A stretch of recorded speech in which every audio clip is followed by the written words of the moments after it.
Hello friends, ಎಲ್ಲರಿಗೆ ನಮಸ್ಕಾರ. Kannada life ಸ್ಟೋರಿನಿಂದ ಪ್ರತಿಯೊಬ್ಬರಿಗೆ ತುಂಬ ಧನ್ಯವಾದಗಳು. Thank you so much universe. ಪುರುಷರು ಮಹಿಳೆಯರಿಗೆ ಡೇಟಿಂಗ್ ಹೋಗುವ ಮುನ್ನ ಈ ಟಿಪ್ಸ್ ಗೊತ್ತಿರಲಿ. ಸಂಗಾತಿಯ ಮುಂದೆ ಮೊದಲ ಬಾರಿಗೆ ಕಾಣಿಸಿಕೊಳ್ಳುವ ಪುರುಷರು ಮತ್ತು ಮಹಿಳೆಯರು ಹೇಗಿರಬೇಕು ಎಂಬುದನ್ನು ಕೆಲವು ಟಿಪ್ಸ್ಗಳ ಮೂಲಕ ಇಲ್ಲಿ ಹೇಳಲಾಗಿದೆ. First Impress is best Impress ಎಂಬ ಮಾತಿದೆ.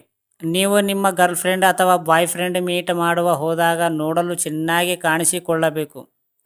ಇದಕ್ಕಾಗಿ ನೀವು ಕೆಲವೊಂದು ಪೂರ್ವ ತಯಾರಿಗಳನ್ನು ಅವಕಾಶವಾಗಿ ಮಾಡಿಕೊಳ್ಳಬೇಕು. ಇದರಿಂದ ನೀವಿಬ್ಬರ ನಡುವೆ ಪ್ರೀತಿ ಮತ್ತು ಬಾಂಧವ್ಯ ಚಿಗುರಲು ಮತ್ತು ಮೊಳಕೆಯೊಡೆಯಲು ಸಹಾಯವಾಗುತ್ತದೆ. ಮೊದಲ ನೋಟದಲ್ಲಿ ಪ್ರೀತಿ ಉಂಟಾಗಿ ಅದು ಕೊನೆಯವರೆಗೂ ನಿಮ್ಮ ಜೊತೆ ಶಾಶ್ವತವಾಗಿ ಉಳಿಯಬೇಕು ಎಂದರೆ ನಿಮ್ಮ ಮೊದಲ ಭೇಟಿ ಯಾವಾಗಲೂ ಹಸಿರಾದ ಅನುಭವವನ್ನು ಉಂಟು ಮಾಡುವಂತಿರಬೇಕು. ಅದಕ್ಕಾಗಿ ಇಲ್ಲಿ ಕೆಲವು ಟಿಪ್ಸ್ಗಳನ್ನು ನೀಡಲಾಗಿದೆ.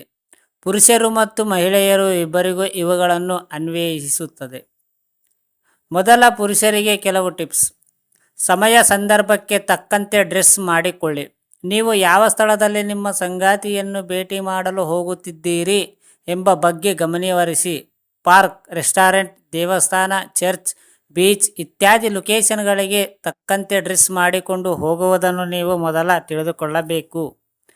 ಉದಾಹರಣೆಗೆ, ನೀವು ದೇವಸ್ಥಾನಕ್ಕೆ ಹೋಗುವ ಸಾಂಪ್ರದಾಯಬದ್ಧವಾಗಿ ಹೋಗಬೇಕು. ಅದೇ ರೀತಿ ನೀವು ಪಾರ್ಕ್ ಅಥವಾ ಬೀಚ್ಗೆ ಹೋದಂತಹ ಸಂದರ್ಭದಲ್ಲಿ ಯಾವ ರೀತಿಯ ಫ್ರೆಂಡ್ಸ್ ಮಾಡಿಕೊಳ್ಳಬೇಕು ಎಂಬುದನ್ನು ನೀವೇ ಆಲೋಚನೆ ಮಾಡಿ.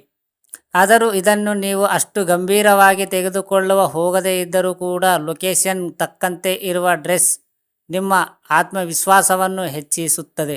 ಒಂದು ವೇಳೆ ನೀವು ಯಾವುದಾದರೂ ಉನ್ನತವಾದ ರಾಯಲ್ ಚಾನರ್ ಬರುವಂತಹ ಜಾಗದಲ್ಲಿ ನಿಮ್ಮ ಸಂಗಾತಿಯನ್ನು ಮೀಟ್ ಮಾಡಲು ಹೋಗುತ್ತಿದ್ದರೆ, ನಿಮ್ಮ ಫ್ರೆಂಡ್ಸ್ ಕೂಡ ಸ್ವಲ್ಪ ರಾಯಲ್ ಆಗಿದ್ದರೆ ಒಳ್ಳೆಯದು. ಟೈ, ಬೂಟ್ ಇವುಗಳನ್ನು ಧರಿಸಿಕೊಂಡು ಹೋಗಬಹುದು. ಶುದ್ಧತೆ ಹಾಗೂ ಸ್ವಚ್ಛತೆ ಬಹಳ ಮುಖ್ಯ. ನೀವು ನಿಮ್ಮ ಸಂಗಾತಿಯನ್ನು ಭೇಟಿ ಮಾಡಲು ಹೋಗುವ ಸಂದರ್ಭದಲ್ಲಿ ನಿಮ್ಮ ಕೈಕಾಲು ಹಾಗೂ ಕಾಲಿನ ಬೆರಳುಗಳಲ್ಲಿ ಉಗುರುಗಳನ್ನು ಮೊದಲು ಕತ್ತರಿಸಬೇಕು ಎಂಬುದನ್ನು ನೆನಪಿಟ್ಟುಕೊಳ್ಳಿ. ಇದರ ಜೊತೆಗೆ ನಮ್ಮ ಬಟ್ಟೆ ಕೂಡ ಐರನ್ ಆಗಿರಬೇಕು. ಕಿವಿಗಳಲ್ಲಿ ಗೂಗ್ಲೆ ತೆಗೆದಿರಬಾರದು. ನೀವು ನೋಡುವಾಗ ತಾನೇ ಸ್ನಾನ ಮಾಡಿ ಫ್ರೆಶ್ ಆಗಿ ಬರೋದಂತಹ ಕಾಣಿಸಬೇಕು. ನಿಮ್ಮ ಮೂಗಿನಲ್ಲಿ ಹಾಗೂ ಕಿವಿಗಳಲ್ಲಿ ಕಂಡುಬರುವ ಕೂದಲುಗಳನ್ನು ಮೊದಲು ಕತ್ತರಿಸುವ ಬಗ್ಗೆ ಆಲೋಚನೆ ಮಾಡಿಕೊಳ್ಳಿ, ಏಕೆಂದರೆ ಇವುಗಳನ್ನು ನಿಮ್ಮ ಲುಕ್ ಹಾಳು ಮಾಡುತ್ತದೆ. ನಿಮ್ಮ ಮುಖ ಕ್ಲೀನ್ ಆಗಿರಬೇಕು. ಮುಖದ ಮೇಲೆ ಯಾವುದೇ ಕಾರಣಕ್ಕೂ ಶೇವಿಂಗ್ ಇಲ್ಲದೆ ಹೋಗಬೇಡಿ. ನಿಮ್ಮ ಮಿಸ್ ಹಾಗೂ ಗಡ್ಡ ಸರಿಯಾಗಿ ಶೇವ್ ಮಾಡಿಕೊಂಡು ನಿಮ್ಮ ಸಂಗಾತಿಯ ಎದುರಿಗೆ ಹೋಗಿ ನಿಲ್ಲಿ, ಏಕೆಂದರೆ ನಿಮ್ಮ ಮುಖ ನಿಮ್ಮ ಮೊದಲ ಇಂಪ್ರೆಸ್ ಎಂಬುದನ್ನು ಮರೆಯಬೇಡಿ. ಅಷ್ಟೇ ಅಲ್ಲದೆ, ಹೇಗಿದ್ದರೆ ಹಾಗೆ ಗಡ್ಡ ಬಿಟ್ಟಿರುವ ಪುರುಷರನ್ನು ಮಹಿಳೆಯರು ಅಷ್ಟಾಗಿ ಇಷ್ಟಪಡುವುದಿಲ್ಲ. ತಲೆ ಕೂದಲು ಸಹ ನೋಡಲು ಚೆನ್ನಾಗಿ ಕಾಣಿಸಬೇಕು. ನಿಮ್ಮ ಸಂಗಾತಿಯನ್ನು ಭೇಟಿ ಮಾಡಲು ಹೋಗುವ ಮುಂಚೆ ಸರಿಯಾದ ರೀತಿಯಲ್ಲಿ ನಿಮ್ಮ ಮುಖಕ್ಕೆ ಹೊಂದಿಕೊಳ್ಳುವ ಹಾಗೆ ಕಟಿಂಗ್ ಮಾಡಿಸಿಕೊಂಡು ಆಕೆಯ ಮುಂದೆ ಅತ್ಯುತ್ತಮವಾಗಿ ಕಾಣಿಸಿಕೊಳ್ಳುವ ಪ್ರಯತ್ನಿಸಿ. ಇದು ನಿಮ್ಮ ಕಾನ್ಫಿಡೆಂಟ್ ಹೆಚ್ಚು ಮಾಡುತ್ತದೆ. ಆಕೆಯು ಕೂಡ ನೀವು ಇಷ್ಟವಾಗುವುದರಲ್ಲಿ ಯಾವುದೇ ಅನುಮಾನವಿಲ್ಲ. ಆದರೆ ಅತಿಯಾಗಿ ಸ್ಟೈಲ್ ಮಾಡಿಕೊಂಡು ಹೋಗುವುದು ಬೇಡ. ಹಾಕಿಕೊಳ್ಳುವ ಫ್ರಾಗ್ರೆನ್ಸಿ ಆಕೆಗೆ ಇಷ್ಟವಾಗುವಂತೆ ಇರಲಿ. ನಿಮ್ಮ ಡ್ರೆಸ್ಸಿಗೆ ತಕ್ಕಂತೆ ಸೂಟು ಬೂಟು ಆಗುವ ಫ್ರಾಗ್ರೆನ್ಸ್ಗಳನ್ನು ನೀವು ಬಳಸುವ ಕಲೆಯನ್ನು ಕಲಿತುಕೊಂಡಿರಬೇಕು. ಈಗಿನ ಕಾಲದಲ್ಲಿ ಪುರುಷರಿಗೆ ಫ್ರಾಗ್ರೆನ್ಸ್ ಎನ್ನುವುದು ಬಹಳ ಮುಖ್ಯ. ಹುಡುಗಿಯರಿಗೆ ಇದು ಬಹಳ ಇಷ್ಟ ಕೂಡ. ನೀವು ಹಾಕಿಕೊಳ್ಳುವ ಫ್ರಾಗ್ರೆನ್ಸ್ ಒಳ್ಳೆಯ ಸುಗಂಧ ಬೀರುವಂತೆ ಇರಬೇಕು. ಮುಖ್ಯವಾಗಿ ನಿಮ್ಮ ಸಂಗಾತಿಗೆ ಮನಸ್ಸಿನ ಒಪ್ಪಿಗೆ ಆಗಬೇಕು. ಮಹಿಳೆಯರಿಗೆ ಕೆಲವು ಟಿಪ್ಸ್. ಕೇವಲ ಹುಡುಗಿಯನ್ನು ಮೀಟ್ ಮಾಡಲು ಹೋಗುವ ಪುರುಷರು ಮಾತ್ರ ಮುಂಜಾಗ್ರತಾ ಗಮನಗಳಲ್ಲಿ ತೆಗೆದುಕೊಳ್ಳಬೇಕು ಎಂದೇನಿಲ್ಲ. ಪುರುಷರಂತೆ ಹುಡುಗಿಯರು ಕೂಡ ಕೆಲವೊಂದು ಟಿಪ್ಸ್ಗಳನ್ನು ಅನುಸರಿಸುವ ಡೇಟಿಂಗ್ ಸಂದರ್ಭದಲ್ಲಿ ಅನಿವಾರ್ಯವಾಗಿದೆ. ಸಂಗಾತಿಯನ್ನು ಭೇಟಿ ಮಾಡುವ ಸಂದರ್ಭದಲ್ಲಿ ಮಹಿಳೆಯರಿಗೆ ಕೂಡ ಸ್ವಚ್ಛತೆ ಎನ್ನುವುದು ಬಹಳ ಮುಖ್ಯ. ತಾವು ಧರಿಸುವ ಬಟ್ಟೆಯಿಂದ ಹಿಡಿದು ಕಾಲಿಗೆ ಹಾಕಿಕೊಳ್ಳುವ ಸ್ಯಾಂಡಲ್ಸ್ ಜೊತೆಗೆ ಉಗುರುಗಳನ್ನು ಸರಿಯಾಗಿ ಕತ್ತರಿಸಿ ನೋಡಲು ಚೆನ್ನಾಗಿ ಕಾಣುವ ಹಾಗೆ ಲೈಟ್ಸ್ ಲಿಪ್ಸ್ಟಿಕ್ ಜೊತೆಗೆ ಉತ್ತಮವಾಗಿ ಬಾಚಿದ ನಿಮ್ಮ ಅಂದಕ್ಕೆ ಒಪ್ಪಿಯಾಗುವ ಹಾಗೆಯೇ ತಲೆ ಕೂದಲು ರೆಡಿ ಮಾಡಿಕೊಂಡು ಹೋಗಬೇಕು. ಡೇಟಿಂಗ್ ಸಂದರ್ಭದಲ್ಲಿ ತುಂಬ ಬೋಲ್ಡ್ ಲುಕ್ ಬೇಡ. ನೀವು ಡೇಟಿಂಗ್ ಮಾಡುವ ಸಂದರ್ಭದಲ್ಲಿ ನಿಮ್ಮ ಸಂಗಾತಿಯ ಕಣ್ಣಿಗೆ ನೋಡಲು ಚೆನ್ನಾಗಿ ಕಾಣಬೇಕು ನಿಜ, ಆದರೆ ಹೆಚ್ಚು ಬಿಗಿಯಾದ ಬಟ್ಟೆಗಳನ್ನು ಧರಿಸುವುದು ಬೇಡ. ಆರಾಮದಾಯಕವಾಗಿ ನಿಮ್ಮ ಅಂದವನ್ನು ಹೆಚ್ಚು ಮಾಡುವ ರೀತಿ ಹಲವಾರು ಉಡುಪುಗಳನ್ನು ಇರುತ್ತದೆ. ಅಂತಹ ಬಟ್ಟೆಗಳನ್ನು ಧರಿಸಿಕೊಂಡು ಹೋಗಬಹುದು.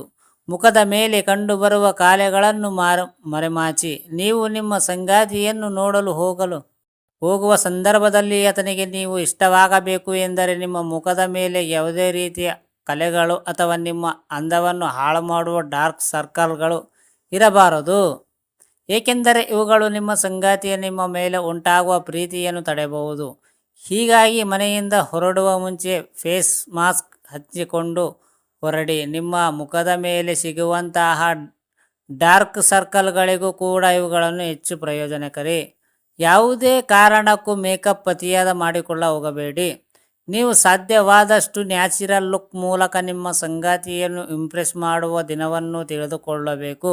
ಹೀಗಾಗಿ ಅತಿಯಾಗಿ ಮೇಕಪ್ ಮಾಡಿಕೊಳ್ಳಲು ಹೋಗಬೇಡಿ. ಮೊದಲೇ ಹೇಳಿದಂತೆ ಲೈಟ್ ಮೇಕಪ್ ಮಾಡಿಕೊಂಡು ನಿಮ್ಮ ಸಂಗಾತಿಯ ಮುಂದೆ ಕಾಣಿಸಿಕೊಳ್ಳಿ. High healed ಚಪ್ಪಾಳಿ ಧರಿಸಬೇಡ ಎಂದೇನಿಲ್ಲ. ನಿಮ್ಮ ಸಂಗಾತಿಯ ಬಳಿ ಮೊದಲ ಬಾರಿಗೆ ಹೋಗುತ್ತಿರುವ ಸಂದರ್ಭದಲ್ಲಿ ನಿಮ್ಮ ಬಾಡಿ ಲ್ಯಾಂಗ್ವೇಜ್ ಬಹಳ ಮುಖ್ಯವಾಗಿರುತ್ತದೆ. ಹೀಗಾಗಿ ಹೈ ಹೀಲ್ಡ್ ಚಪ್ಪಾಳಿಗಳು ಒಂದು ವೇಳೆ ನಿಮಗೆ ಸೂಟ್ ಬೂಟ್ ಆಗದೇ ಇದ್ದರೆ ಅವುಗಳನ್ನು ಧರಿಸಬೇಡಿ. ನೀವು ಯಾವುದೇ ಚಪ್ಪಾಳಿಗಳನ್ನು ಹಾಕಿಕೊಂಡು ಹೋದರೂ ಕೂಡ ಅವುಗಳಿಂದ ನಿಮ್ಮ ಅಂದಾಜು ಹೆಚ್ಚುವಂತೆ ಇರಬೇಕು. ನಿಮ್ಮ ತಲೆ ಕೂದಲಿನಲ್ಲಿ ಯಾವುದೇ ಕಾರಣಕ್ಕೂ ಅತಿಯಾಗಿ ಎಣ್ಣೆ ಅಂಶ ಇರಬಾರದು. ಚೆನ್ನಾಗಿ ತಲೆ ಕೂದಲನ್ನು ತೊಳೆದುಕೊಂಡು ಫ್ಯಾನ್ಸ್ ಹೇರ್ ಸ್ಟೈಲ್ ಮಾಡಿಕೊಂಡು ನೋಡಲು ಸಿಂಪಲ್ ಆಗಿ ಕಾಣುವಂತೆ ಹೋಗಬೇಕು. ಇದು ನಿಮ್ಮ ಸಂಗಾತಿಯ ಫಸ್ಟ್ ಲುಕ್ನಲ್ಲಿ ಅಚ್ಚಳಿಯದೆ ಕೊನೆಯವರೆಗೂ ಉಳಿಯುತ್ತದೆ. ನಿಮ್ಮ ಮೇಲಿನ ಪ್ರೀತಿ ಸದಾ ಹಾಗೆ ಇರಲು ಅನುಕೂಲವಾಗುತ್ತದೆ. ಈ ಸಂದರ್ಭದಲ್ಲಿ ಯಾವುದೇ ಕಾರಣಕ್ಕೂ ಕಾಂಟ್ಯಾಕ್ಟ್ ನಿಮ್ಮ ಅಂದವನ್ನು ಹಾಳು ಮಾಡುವ ಈ ಐಲ್ಯಾಶ್ ಇತ್ಯಾದಿಗಳನ್ನು ಹಾಕಿಕೊಂಡು ನಿಮ್ಮ ಕಾನ್ಫಿಡೆನ್ಸ್ ಕುಗ್ಗಿಸಿಕೊಳ್ಳಬೇಡಿ. ಮೇಲೆ ಹೇಳಿದ ಪಾಯಿಂಟ್ಸ್ಗಳನ್ನು ಅನುಗುಣವಾಗಿ ನೀವು ರೆಡಿಯಾಗಿ ನಿಮ್ಮ ಮುಖದ ಮೇಲಿನ ಸಣ್ಣವಾದ ಒಂದು ಕಿರುಗಳಿಗೆ ಇಟ್ಟುಕೊಂಡು ಸಂತೋಷವಾಗಿ ನಿನ್ನ ಸಂಗಾತಿ ಮುಂದೆ ಕಾಣಿಸಿಕೊಳ್ಳಿ. ನಿಮ್ಮ ಸಂಗಾತಿಯ ಜೊತೆಗೆ ಮಾತನಾಡುವಾಗ ಕಣ್ಣಿನಲ್ಲಿ ಕಣ್ಣಿಟ್ಟು ಮಾತನಾಡುವುದು ಮರೆಯಬೇಡಿ. ಬೇಕೆಂದು ಸೈಲೆಂಟ್ ಆಗುವುದು ಅಥವಾ ವಿಷಯಗಳನ್ನು ಬೇರೆ ಕಡೆಗೆ ತಿಳಿಸುವುದು ಈ ರೀತಿಯ ಮಾಡಬೇಡಿ. ಒಟ್ಟಿನಲ್ಲಿ ನೀವಾಗಿರುವುದು ನಿಮಗೆ ಹೆಚ್ಚು ಖುಷಿ ಕೊಡುತ್ತದೆ. ಫ್ರೆಂಡ್ಸ್, ಈ ಸ್ಟೋರಿ ಹೇಗೆ ಅನಿಸಿದೆ ಅಂತ ಕಾಮೆಂಟ್ ಮಾಡಿ. ಈ ಸ್ಟೋರಿ ಕೇಳಿದ ಪ್ರತಿಯೊಬ್ಬರಿಗೆ ತುಂಬ ಧನ್ಯವಾದಗಳು. Thank you so much universe.